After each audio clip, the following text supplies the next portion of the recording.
monesta kerrasta liittyväkoksemusta. Jossa Heli Ollilaa? Ei voi mälettä. No. Joo, mä joskus... Missä mittelei?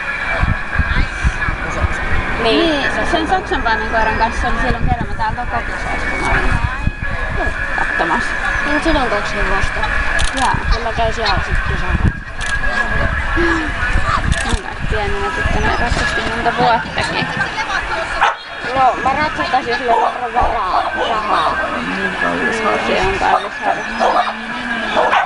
Silloin ei harrastaa sitä, niin sitten joutuu harrastaa mitään muuta.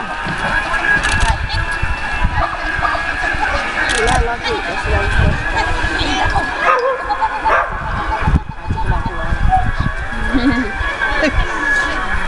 Niin, sit joutuu laittaa aika monet muut asiat.